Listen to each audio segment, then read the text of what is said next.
Hi friends, welcome to Kolkata தமிழ்ச்சி. நாங்கள் ஜார்க்கண்ட்லேருந்து கிளம்பி காசிக்கு போகிறோம். நம்ம ஊரில் காசி தாங்க ஃபேமஸ்ஸு, பட் ஆனால் எக்ஸாக்டாக வாரணாசி தாங்க போய் இறங்க போகிறோம். இந்த ட்ராவல் எப்படி இருக்குது அப்படின்ட்டு தான் பார்க்க போகிறோம். அப்புறம் காசியில் என்னென்ன கோயில் பார்க்கலாம் அப்படின்றத நான் கண்டிப்பாக நெக்ஸ்ட் விலாகில் போடுறேன். இப்போ நாங்கள் குமாரதுபி ஸ்டேஷனுக்கு வந்திருக்கோம். இங்கே நிலக்கரி எடுத்துகிட்டு போகிற ட்ரெயின் போய்ட்டுருக்கு பாருங்கள். அவ்வளோ வண்டி போயிட்டே இருக்குங்க. இங்கே இது ஒரு எக்ஸ்பிரஸ் ட்ரெயின். இதுக்கப்புறம் ட்ரெயினே கிடையாது, கடைசி ட்ரெயின் இதுதான். ஆனால் ஒரே ஸ்டாப்பிங் தாங்க. கண்டினியூஸாக ஒரு 25 மினிட்ஸ் கிட்டே போகும். தன்பாத்தில் தான் போய் நிற்கும். ஸோ அந்த ஒரு ஸ்டாப்பிங் தான் நம்ம போய் இறங்க வேண்டியது. தன்பாத் வந்து இறங்கிட்டோம். இது ஒரு பெரிய ஸ்டேஷனுங்க. இந்த ஸ்டேஷன்லேருந்து வெளி மாநிலத்துக்கு நிறைய ட்ரெயின் போகுதுங்க. நம்ம வந்த ட்ரெயின் இது தான். இப்போ நம்ம வேறு பிளாட்ஃபார்முக்கு போயிட்டு தான் காசிக்கு ட்ரெயின் பிடிக்கணும். பிளாட்ஃபார்முக்கு போகிற வழியில் பார்த்தோங்க, குருஷேத்திர ப்ரோரை வந்து பந்தலாக போட்டிருந்தாங்க. எவ்வளோ அழகாக இருக்குது பாருங்களேன். துர்கா பூஜை ரொம்ப மிஸ் பண்ணுறோங்க. நாங்கள் எதிர்பார்க்கல இந்த டைமில் இந்த மாதிரி ஒரு ட்ரிப் பிளான் பண்ணுவோன்னு. என் ஹஸ்பண்டோட ஃப்ரெண்டு கிளம்பி போயிருந்தாங்க. ஸோ அவங்க வந்து நல்ல ஹிந்தி தெரிஞ்சவங்க. சரி, அவங்க கூட போனால் நம்ம எந்த ஸ்கேம்லேயும் மாட்ட மாட்டோம் அப்படின்றதால தான் கிளம்பி போயிருந்தோம். அவர் வந்து சத்தீஸ்கரை சேர்ந்தவர். அதனால் அவருக்கு துர்கா பூஜையெல்லாம் ஸ்பெஷல், அந்தளவுக்கு ஸ்பெஷலாக கொண்டாட மாட்டாங்க. ஸோ அவங்க தான் பாருங்கள், என் ஹஸ்பண்டோட ஃப்ரெண்டோட ஒய்ஃபு. இந்த ட்ரெயினில் தான் இப்போ நம்ம கிளம்பி போகிறோம். அவங்களுக்கு துர்கா பூஜை பெருசாக செலிப்ரேட் பண்ணாதால இந்த டைமில் அவங்களுக்கு லீவை வந்து காசிக்கு போகலாம் அப்படின்ட்டு பிளான் பண்ணியிருந்தாங்க. அதனால் நாங்களுமே கூட சேர்ந்து கிளம்பிட்டோம். இது ஒரு ஸ்பெஷல் ட்ரெயினுன்னு சொன்னாங்க, ஆனால் ஸ்பெஷலாகவே இல்லைங்க. அவ்வளோ மோசம். இது தன்பாத்லேருந்து கிளம்பி சண்டிகர் வரைக்கும் போகுது. பட்டு சீட்டெல்லாம் ட்ரெயின் பார்க்க அழகாக இருக்குங்க, ஆனால் சீட்டு ரொம்ப சின்னதாக இருந்துச்சு. 2 பாப்பாக்கும் ஆஃப் டிக்கெட் போட்டுட்டு நம்ம பக்கத்தில் படுக்க வச்சுக்கலாம். நாங்கள் அப்படி தான் கூட்டிகிட்டு போவோம். பட் இந்த சீட்டு அவ்வளோ சின்னதாக இருந்துச்சுங்க. ஐயோ, சொல்லவே முடியலங்க. அவ்வளோ ஒரு மோசமாக இருந்துச்சு. ஸ்பெஷல் ட்ரெயினுன்னு சொல்கிறாங்க, இதில் ஒரு ஸ்பெஷலும் இல்லை, ஒஸ்ட்டாக தான் இருந்துச்சு. அந்த உடனே பாப்பா 2 பேருமே படுத்து தூங்கிட்டாங்க. நாங்கள் எல்லாருமே கொஞ்சம் நேரம் உட்காந்துட்டு இருந்தோம். ட்ரெயின் சீட்டெல்லாம் அவ்வளோ காலியாக இருந்துச்சுங்க.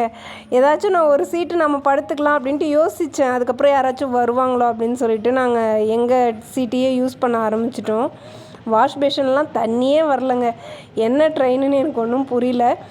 ஆரம்பத்தில் அப்படி இருக்கான்னு கேட்டிங்கன்னா, இறங்குற வரைக்குமே அவ்வளோ மோசமாக இருந்துச்சு. தலைகாணியெல்லாம் அவ்வளோ ஒரு அழுக்காக இருந்துச்சுங்க. அப்படியே தான் கொடுத்தாங்க. ட்ரெயினை பற்றி பார்த்துட்டோமா, அடுத்து வாரணாசியை பற்றி பார்க்கலாம். இங்கே வாரணாசியில் நான் நிறைய வீடு பார்த்தேங்க. பார்க்குற வீடு எல்லாமே வந்து உங்களுக்கு எப்படின்னா, வெளியில் பூச்சி வேலை எதுவுமே பண்ணலை. அப்படியே பெரிய பெரிய கட்டடமாக தான் இருக்குது. ஆனால் வெறும் செங்கல் அந்த சிமெண்ட் வச்சு கட்டியிருப்பாங்களே, அது நல்லா வெளியில் தெரியுது. அந்த மாதிரி தான் இருந்துச்சு.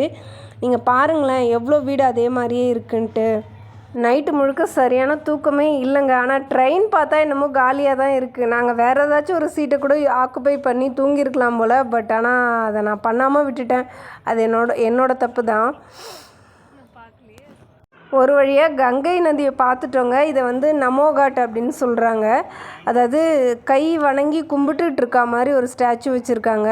இப்போ ரொம்ப கிளியராக அந்த சிட்டி தெரியுது பாருங்கள். எவ்வளோ பெரிய பெரிய கட்டடம் கட்டி வச்சுருக்காங்க. கட்டடம் எதையுமே பூச்சாமலே வச்சுருக்காங்க பாருங்கள். பூச்சி வேலை பண்ணாமலே வச்சுருக்காங்க.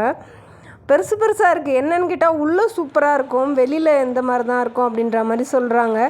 ஒரு வழியாக வாரணாசி ஜங்ஷன் வந்து இறங்கிட்டோம். இது வந்து வந்தே பாரத் ட்ரெயின்னு நினைக்கிறேன்.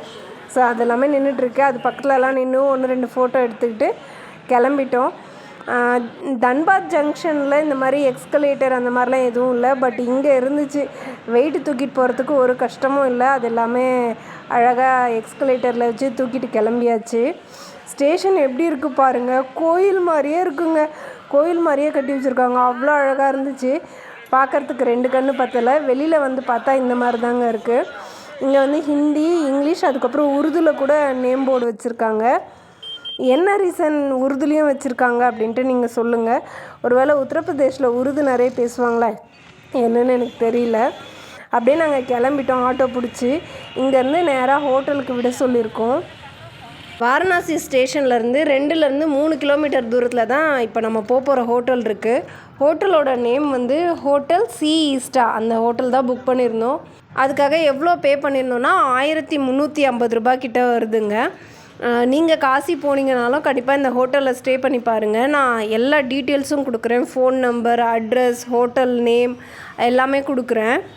வாரணாசி சிட்டி எப்படி இருக்குன்னு பாருங்கள். இங்கே இந்த எல்லோ க்ரீன் ஆட்டோ, டோட்டோ, அதுக்கப்புறம் காலில் மிதிச்சிட்டு போகிற சைக்கிள் ரிக்ஷாலாம் எவ்வளோ இருக்குது பாருங்கள். அதுவே கொஞ்சம் மாடிஃபை பண்ண டிசைன் அது எல்லாமே கூட நிறைய இருக்குது. அது எல்லாமே நெக்ஸ்ட் vlogல எக்ஸ்ப்ளோர் பண்ணலாம். இப்போ நம்ம ஹோட்டலுக்கு வந்துட்டோம். ஹோட்டல் அவ்வளோ க்ளீன் அண்ட் நீட்டாகவே மெயின்டைன் பண்ணியிருந்தாங்க. நம்மளோட செக்இன் டைம் 12 மணிக்கு தான். நம்ம அதுக்கு முன்னாடியே வந்துட்டோம். ரெக்வெஸ்ட் பண்ணி கேட்டதால் செக்இன் டைமுக்கு முன்னாடியே ஒரு ரூம் ஒன்று கொடுத்துருந்தாங்க.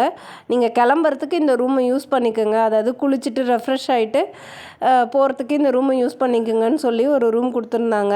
ஹோட்டல் ரொம்ப க்ளீன் அண்ட் நீட்டாக மெயின்டைன் பண்ணியிருந்தாங்க. நாம் ரூமுக்கு 1350 ரூபா தான் கொடுக்குறோம். பட் அதுக்கு ஒர்த்தான ரூமுங்க, ஏசி ரூம். அப்புறம் எப்போவுமே பாத்ரூமில் வந்து சுடு தண்ணி வந்துட்டுருக்கு. ஹேண்ட் வாஷ் பண்ணுறதுக்கு வாஷ் பேஷனில் கூட சுடு தண்ணி வருதுன்னா பார்த்துக்குங்களேன். அவ்வளோ நல்லா இருக்குது இந்த ரூமு. நெக்ஸ்ட்டு வந்து கிளம்பி ரெஃப்ரெஷ் ஆகி கோயிலுக்கு தாங்க போகிறோம். காலையில் 11 மணி கிட்டத்தில் இங்கே வந்து ரீச் ஆகிட்டோம் வாரணாசிக்கு. இப்போ நாங்கள் சாமி பார்க்க கிளம்பிக்கிட்டு இருக்கோம். ஓகே ஃப்ரெண்ட்ஸ், உங்களுக்கு இந்த வீடியோ பிடிச்சிருக்குன்னு நம்புகிறேன். உங்களை நெக்ஸ்ட் காசி எக்ஸ்ப்ளோர் பண்ணுற vlogல பார்க்கலாம். பாய்.